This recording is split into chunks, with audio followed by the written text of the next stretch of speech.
What's going on, YouTube? It's okmall. Today we're going to be doing another guide video. This time around we're going to be doing our Yorgrim two-handed axe and medium armor build. The build as a whole felt pretty balanced.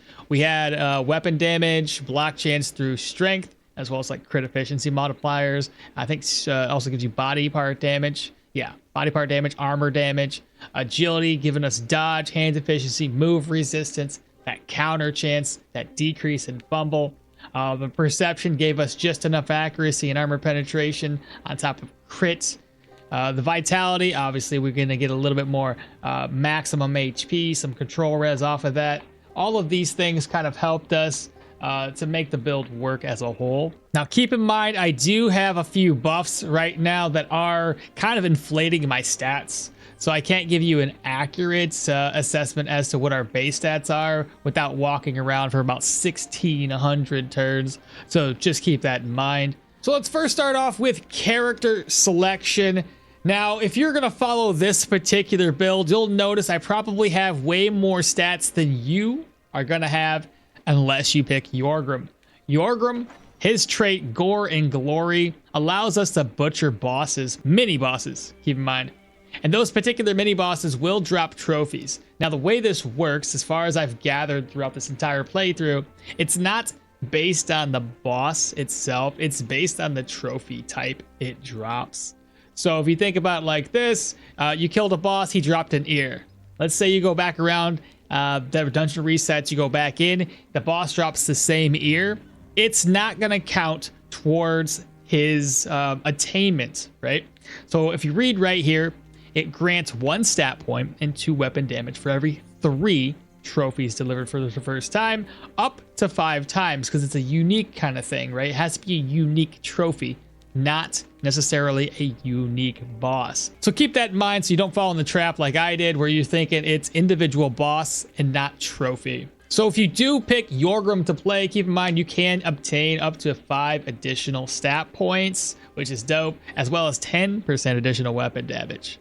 So let's just go ahead and go down the list here and we'll talk about each individual character. Now, Velmir's unique trait is the Great Vengeance. The second part of this says that if there's a boss or a mini boss within vision, it applies all of your enemies within that vision, more damage taken for each mini boss killed for the first time. And this can stack up to 30%. And the problem I have with that is you're not always going to be surrounded by enemies and there be a mini boss within vision. And in most cases, you don't want to be in a situation where you have a mini boss and a bunch of his minions nearby, because that's just going to cause a whole heck of a lot of headaches or a death of a character. So I typically like to fight my mini bosses one-on-one to as much as 1-on-2, I guess, right? We don't want to be surrounded. The last part of this is it'll grant us more experience for each mini boss killed for the first time, more reputation gain, and 2 stat points for each killed boss. Now, when it means by boss, not mini boss, that's the troll, and that is also going to be the manticore. So that's a pretty easy way. It's similar in aspect to Yorgrim's trait, which we already kind of discussed earlier. Another thing that would make Velmir a decent enough start is he starts off with axes, athletics, and warfare, similar to how Yorgrim starts off with warfare and axes. The only thing we had to purchase with Yorgrim was the athletics tree when we reached Manshire. Next up, we have Arna. Now, Arna has the Vow of Feet. I'm hoping this one actually gets a little bit of a buff moving into the next update, the Caves update. But hers basically says that enemies within vision will increase the rate of heroism, optimism, or prudence activation by 20%, upwards of 100%, and grant 5% chance to trigger second wind. Her second part of this says that each received level improves the effects of positive psyche states by 3%, and also reduces the cooldowns between their activation by 50%. So by max level, you're going to get an additional 30% increase. So if you do pop heroism, it's going to be pretty solid. The only problems with her, starting off, no sword skills. She does start off with warfare, and no athletic skills. So you would have to buy a couple of treaties. Moving on to Derwin. Derwin is Ranger's Grit. Now this one, I didn't put very many points into survival, so I don't think it'd be a really good idea unless you're going to move your points around to utilize Derwin. I don't think his unique trait is actually going to work best for this particular build that I put together. but we'll cover it anyway. He does grant additional ability point and stat point for every 3 ability points vested in survival skills. So you can get 3 additional abilities and 3 additional stat points into the survival skill tree, which isn't terrible. He does, however, start off with axes and athletics, and you just have to learn warfare. And then we move on to Yana. Probably don't do this one. She's mainly for magic users. Otherwise, it's kind of pointless to use her on a melee unless you want a meme build. Leo, I'd say Leo's good for everybody. It'd be a very tanky experience to use Leo. A lot of our skills do go straight into the utility trees. I mean, you're going to get a heck of a lot of HP and a heck of a lot of energy. He's always strong no matter what build type you're doing. Mahir has got lifelong journey. The most important part about this is grants 1 ability point for each 6 points invested into an ability tree. Of the skills that we're putting points into, you could probably gain an additional 3 ability points. We max out 2-headed axe tree. We'll put enough points into warfare to get an extra ability point, and we put enough points into athletics so we'll get an extra ability point. So you could probably get 3 additional ability points off of this. It's whatevs. And then lastly, Hilda. Hilda could work pretty well. Her unique trait gives us the Bone Charm. Now, if you guys haven't seen it yet, the Bone Charm's pretty awesome. It's just by hunting down wildlife, we'll be able to get these special hunting trophies that we can use to empower the Bone Charm. So the more you're hunting, the stronger those particular charms are going to be. You could essentially get energy drain, life drain, some extra dodge, damage reduction, whatever the case is, off of this Bone Charm. Keep in mind, it can only have 3 of those active on that Bone Charm, but she could still work. Plus, she's a dwarf, meaning that you could take advantage of, again, just like Yorgrim, there is a praying altar, which helps boost their damage. So that's one of the best praying altars, is going to be for the dwarves, in my opinion. It adds so much more additional bonuses on top of them. But yeah, she could definitely work out well. As far as what she starts off with, 2-headed axes, nailed it. Athletics, nailed it. Warfare, you're going to have to learn it.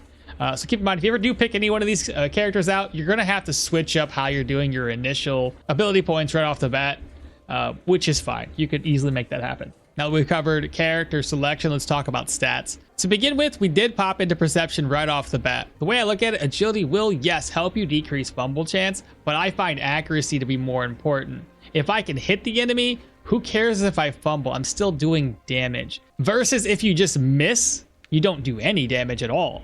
So I went ahead and built up perception up to 15. After that, we went into strength. That added more weapon damage, block chance, body part damage, and crit efficiency, as well as armor damage. And we got that up to 15. After strength, I went ahead and popped into agility. This one helps increase our counter chance, decreases our fumble. At 15, grants us dodge chance, hands efficiency, as well as move resistance. Once we got agility to 15, we then went into vitality to get this up to 15. And that will help us increase our maximum energy resto, while also giving us more maximum HP, block power recovery, and control res. And we just wanted to get that up to 15. So at this stage in the game, we would have 15, 15, 15, and 15 right on down the board. Once we got that vitality to 15, we went ahead and popped right back into agility. The goal being to get our agility up a little bit more, add 5% more dodge to the mix. And then lastly, popped back into strength, got that up to 20 with 5 more points put into it. And then the last one, just to roll off and make the build nice and complete, perception, popping it all the way up to 20. Obviously, we need 2 more level ups to make that happen. But regardless, we'll have another couple of points to put into perception at level 30. Now, before we cover abilities, let's go ahead and look at our gear at maximum level. So pretty straightforward stuff here. We have our leeching 4-hold staff. That's a tier 5. There was another one I wanted to go for. I can't remember what it was called. This one held up very, very well. It had accuracy on it. It had counter chance. It had high bleed chance, as well as 45% body part damage and 20 armor penetration. We threw energy drain on there because we only have 106 maximum energy, and between doing crits to drain, having energy drain on regular attacks, it was nice to keep all of our energy kind of maxed out. As you can tell, a lot of the stuff that we can hit off, it's a lot of energy. 13 there, 15, 15, 12, 22 energy. The kick's not that bad. We have 15 there. We spammed so many skills that we burned through a crap ton of energy. We went for the Captain Curious. I don't think there's much more you can take here outside of uniques that you might find, but this is going to be the best in slot until you can find maybe, again, a unique. Moving on, there's the Captain Gloves. Probably, again, there's not very many other choices at tier 5. There you go. We got ourselves the Ruby Ring. Realistically, I don't know what else I could have took. I mean, accuracy right now is 117%. This one gives us 10. So even without this buff, I'm at 107. This one doesn't give me any accuracy, and yeah, there's that. So 107% accuracy without base, I guess. We found a Hermit's Ring. May as well use it. That's 5 physical, it's nature resistance, maximum health, energy resto, and some cooldown reduction. Next up was our necklace. We got crit avoidance, we got maximum health plus 10, more efficiency, kind of topping us off at 130. It's nice to be a little bit tankier for those, you know, situations where we get a little bit more damage. Then we got the bar boots, pretty standard, again, tier 5 stuff. We got the captain's boots, again, tier 5 mediums. And then lastly, we have the aristocrat belt. I think I went for this one just because we found a blue and I was like, well, what the heck, right? Not. And it does give us extra dodge. Being that we want to try to stack more dodge with a medium, that kind of made sense to me. And then lastly, we have a Jibbean cape, which does also add crit chance and counter chance, skill energy cost reduction, which also helps with this. Since we have a 25% skill energy cost, it's nice to reduce that cost a little bit more, so we're not just burning through energy left and right. Next up, we'll cover the abilities that we have. If we start off, we'll just take a look at the two-headed axe trees to begin with. There is Hooking Chop. This one is a pole. It does a decrease in weapon damage, but it has a high bleed chance. So when you're using this against bosses, especially against bosses, and you already have a weapon that has an increased bleed, the likelihood that you make them bleed and do a crap ton of damage is pretty high. Then there's Shield Breaker. This one will apply targets with negative block chance, block power recovery, and negative 15% block power for 6 turns. And this can stack up to 5 times. Then you have if the target block chance is at 0, grant us negative 4% fumble chance for 6 turns. Again, our fumble's at 0. That second half, it doesn't really matter for us. Then there's Dismember, another really strong skill. If the target has any injuries or is bleeding, it's going to do massive damage. So it says here at the very tail end, it says if the strike worsens an injury or causes a new one, that target will lose 13% maximum health. Huge against any sort of boss or any high HP enemy. It'll do extra amounts of damage, which is insane.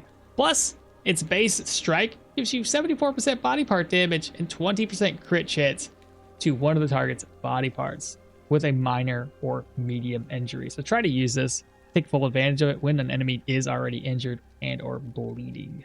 Next up, there's Rampage. This one is a stance skill, pretty straightforward. It's going to decrease our skill energy cost, increase crit, increase bleed, and decrease fumble, while also adding each third strike, dealing additional damage equal to 15% of the target's maximum HP, but no more than 30 additional damage. Then we have Fatal Strike. This one, if we crit, it's going to decrease skill energy cost for 3 turns, and apply the target with plus 10 damage taken for 3 turns. Now, both of those can stack twice. That could be an additional negative 10 towards skill energy cost and plus 20% damage taken for that 3-turn duration. Finish them. As far as passives go, this is probably one of the better ones out there in the entire game. Grants your 200 axe strikes, 15% body part damage, and 4% accuracy if the target's health is above 50. Well, if they're a tankier enemy, they're going to be above 50% for quite a few whacks to the body, I guess. But if they are below 50, that's additional weapon damage and negative fumble chance. Again, we got 0% fumble. Then you have Rain and Blood. This one delivers a strike for higher knockback chance and high amounts of body part damage for each bleed affecting the target and each missing 20% of its health. So the lower its health, the better this is going to do to the enemy. In fact, I think this one says just injuries would allow you to do more body part damage. I think I said that incorrectly. The strike worsens an injury or causes a new one. It just says it has a chance to start bleeding. Not that if it's bleeding, it's going to cause additional. This is the one that if it's bleeding, it's going to do additional damage. And on top of that, now replenishes maximum energy for each bleed or degree of injury. So it's got a lot of bleeds or they've got a lot of injuries, it's going to replenish more energy. But it also costs 15 energy, so you might be able to get it all back, you might not. Maim and Kill says causing injuries and bleeds with 200 axes. will grant you 5% weapon damage and 4 crit for 5 turns. It's, again, another really great passive in my opinion, because causing injuries when you have this many skills that cause body part damage and bleeds, it's going to be insane. This can stack 3 times, mind you, meaning you could potentially have 15% additional weapon damage and 12% additional crit chance for that 5-turn duration. Also, 2-handed axe hits against targets affected by 2 or more injuries will also replenish your maximum energy. Make space is something that's really nice. If you can time it just right, you could potentially hit twice. The way this works, you deliver a strike to a 3x2 area, huge area. Negative 200 knockback chance, as well as 18% additional weapon damage and 30% armor penetration for each degree of injury affecting the targets within the skill's AoE. The strike cannot knock its targets back, and then hitting an enemy applies that with negative 5 bleed resistance for 6 turns for each enemy within that skill's AoE. That can stack up to 6 times. So we have 6 enemies within an AoE when you slam. That's dope. Now, if the target kills at least 1 enemy, this is the part where it can hit twice. It'll immediately use that skill again on the same area without using any energy. It can only do that once. So you can potentially wipe out all 6 enemies with that one skill. I haven't got that lucky, but it's still a pretty neat skill. Then lastly, Tool of Execution. Using Rampage will grant you more body part damage, crit efficiency, and negative ability tree cooldowns for 8 turns for each enemy within 5 tiles. So if you get surrounded, this is going to stack up like crazy. Like I said, 5 times, holy, you're going to be doing lots of body part damage and have a huge amount of crit efficiency. Pretty insane. Didn't put anything else in here. Go on down. The next skill tree is the Warfare one. Seize the Initiative. That's just going to be one of those things that gives us more accuracy, decreases cooldowns, energy costs, while also affecting the enemy with the ability to, with initiative loss, which also benefits our dodge, benefits us defensively. Opportune Moment, if you crit or if you counter, it's maximum energy recovery. Setup, if you use a stance, a maneuver, or just wait in place, you're gaining additional accuracy, damage taken reduction, and ability cost reduction. Warcry, pretty straightforward. Scream at the people, you get additional weapon damage, crit chance, and crit efficiency as long as their days are confused. The offensive, defensive tactics, and tactical advantage all is like the trinity, the holy trinity, I guess, because they all kind of work off of one another. And tactical advantage also helps with your stances and maneuvers just as a general overarching skill here, because it decreases your cooldowns, your energy for stances and maneuvers that you use, which is great. And then it also applies offensive tactics and defensive tactics with either maximum energy recovery or additional weapon damage, depending on which one of these you have active, and then switch over to the next one. So if you have offensive tactics and you decide to switch over to defensive, you're going to recover some HP. On vice versa, if you have the defensive tactics active and you go over to offensive, you're going to get additional weapon damage. Personally, I like to go and start off with offensive tactics and then move into defensive so we can heal throughout a fight. But there's that. That's the gist of it. Under the athletics, pretty straightforward stuff here. Disengage helps us with our, essentially our dodge, because it decreases the enemy's accuracy, increases their fumble, and decreases their crit chance. Dash, it's a nice skill to get out of dodge if we need to run away. Elusive, we definitely need more dodge chance. Medium armor doesn't decrease it as much as heavy, but it's definitely not as good as light armor, right? This is going to help us with that. It's 10% dodge, and it stacks 5 times. You get 50% of throw dodge chance just off of using this one skill. Not this time. It says if we fully block or dodge, we gain more control resistance and move resistance, stacking twice. And then once per 90 turns, it'll remove stun, daze, stagger, or immobilization as soon as you receive it. So you won't even really realize you received it because it just won't take effect. That's a nice kind of get out of jail free card in certain situations. Mighty Kick, moving into Push the Falling is a great one. It helps with energy restoration. And then Mighty Kick's just not a bad deal. It helps decrease enemies' block power, their control resistance, their move resistance. Helpful against anybody with a shield as well. Now, I think I eventually wanted to go into Sudden Lunge as well as No Time to Linger. Both really great. It would put enemies' abilities on a cooldown so long as it did damage. But again, 2 more level ups. We'll put it at level 30. Armored Combat. We have self-repair. That's good for keeping our gear repaired. It's medium armor. It's going to be expensive as we go along to keep it repaired. Each equipped piece of armor with durability of 80% also increases our bleed chance and our crit avoidance. This one, again, it's going to help increase our dodge chance. It's going to be helpful. Also, decreasing the enemy's accuracy makes our dodge even more better, right? This one here, if you look down, the biggest reason why we like to use this here is it does decrease our damage taken when we use a stance or maneuver. It'll also, if equipped with a medium chestplate and using stances and maneuvers, will reduce ability trees cooldowns within armored combat by 1 turn, effectively reducing the cooldown for brace for impact. And then lastly, to maintain having some sort of dodge, we're going to be using a medium piece of gear in every single slot. So with that being said, each piece of medium gear will grant us with 5% bleed res and 1.5% dodge chance. But because we have every single slot with the same, it'll double those bonuses. That's 10% bleed resistance to each body part and a total of 3% additional dodge chance, which is great to see. And lastly, survival. Pathfinder, you hear it all the time. This one is a great skill for finding out where enemies are located, as well as increasing our damage done to said enemy, as well as, decrease our dodge chance, better accuracy for us. Then ever vigilant, more dodge chance. And then vigor helps us whenever we're killing enemies within a dungeon, keeps our vigor active and higher a lot longer. So it's definitely good to take advantage of that too. Now, before we get into like the levels, I would recommend kind of getting things. Let's slowly go over the skills that we have here. I should have done that a little bit earlier, but we'll cover it right now. So again, we have a lot of buffs, but let's kind of cover this. 45 weapon damage, 125% towards that weapon damage, 105 efficiency, 62.3 base body part damage. It's insane. 30% to the armor, and 33% of our damage gets through their armor and does straight up damage. Accuracy being at about 117 because of our buffs. Crit chance at 11. Crit efficiency 45%. Counter chance at 26. Skill energy cost 25, but essentially it's a little bit lower than that. We're saving another 15 here. So think about it. It's only going to be about 10% additional energy cost there. Cooldowns are a base of 85. Vision's 14. Bonus range is 2. Our weapon giving us 36 bleed and a little bit of energy drain there. 130 with 18% health resto, 110% healing efficiency. Our energy being at 39 energy resto. Average protections being at 17.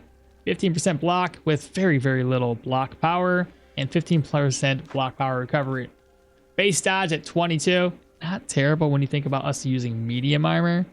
Crit avoidance 23. Fortitude 14. Okay-ish, it's not the best I've seen, but okay-ish. Bleed res, control res, and move res. We could have definitely added a little bit more if we enchanted all of our gear, specifically around control res, move res. We could have got that over 50%. Moving on down, 30% pain, 20% fatigue, experience at 115. Damage resistance is physical's fairly high at 34, and nature's at 20.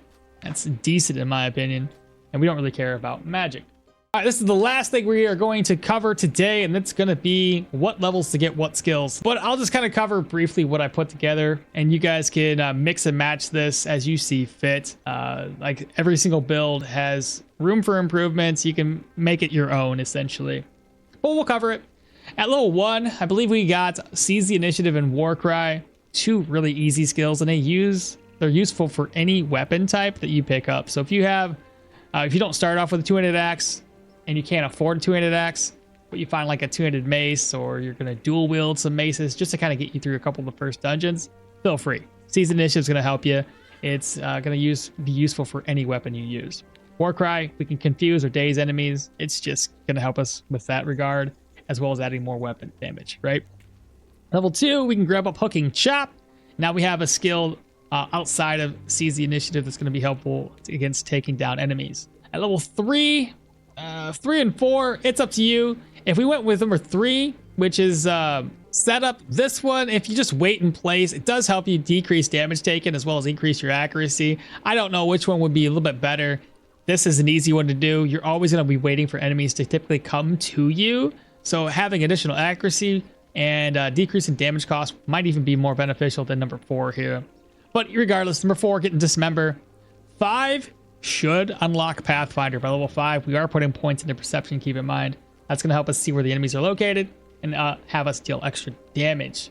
to those enemies. At level 6, I know I didn't get this during my playthrough, but we're just gonna go ahead and probably just pop this into the mix. We'll get the shield breaker. So if we do encounter shield users, this is gonna help us take them down a little bit smoother. Level 7, this is where I'm kind of getting a little, confused as to which way I should take it. But level 7 into level 8 to get us offensive tactics. That's more crit chance, better accuracy. You get the gist. Level 9 and 10, let's go ahead and get dash so that we can run away from enemies if we need to. Now by 11, I know for a fact I didn't do this per se, so I'm switching it up a little bit for you guys. If we pop in and get a rampage, this will help us with crits, body part damage, I think energy cost reduction, bleed chance, stuff like that. That might be pretty helpful through the later game, right? Then we pop into level 12 and 13. 13 should automatically unlock this skill down here with the skill points or the stat points that we're putting into place. Should unlock this. I didn't double check, but it should be unlocked by level 13. So 12 defensive tactics, 13 tactical advantage. Then we pop into 14. I think 14 for this passive here. This passive is pretty broken.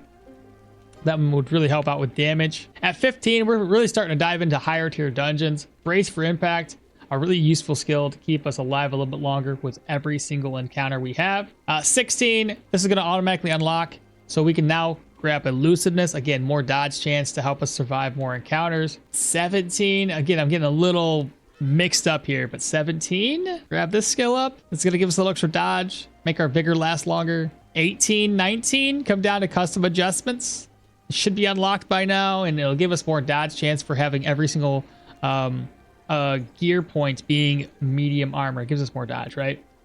20, now self-repair. I think I had it much earlier in my previous playthrough. Whatever. Again, feel free to mix this up. 21, mighty kick into 22, which will be push the falling. That helps us again with energy resto. 23, we come back over to the two-handed axe tree, and now we'll start filling out the two-handed axis tree. This one here empowers our rampage, makes it stronger. This one's another really good passive. We already covered it. Back into this skill, which again, if we remember, if we kill an enemy, it'll be used twice. 26, 27 to finish off the entire axis tree. Then 28 for the very last one I put in here, because I think I was going to go all the way down into sudden lunge and no time to linger.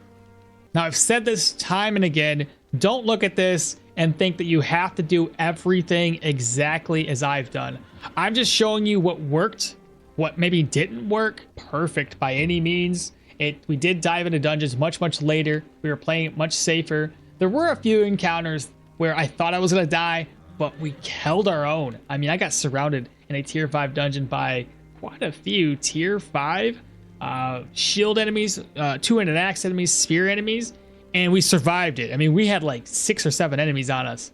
Somehow made it through just fine. So feel free to look at this and make some tweaks for yourselves. But I really do hope you guys found this guide useful. I've been having people ask me about this for a while now, and I finally got around to getting it taken care of. So please, if you found this guide helpful, like, comment, subscribe, and share this channel with your friends and family. I will catch you all next time. Bye.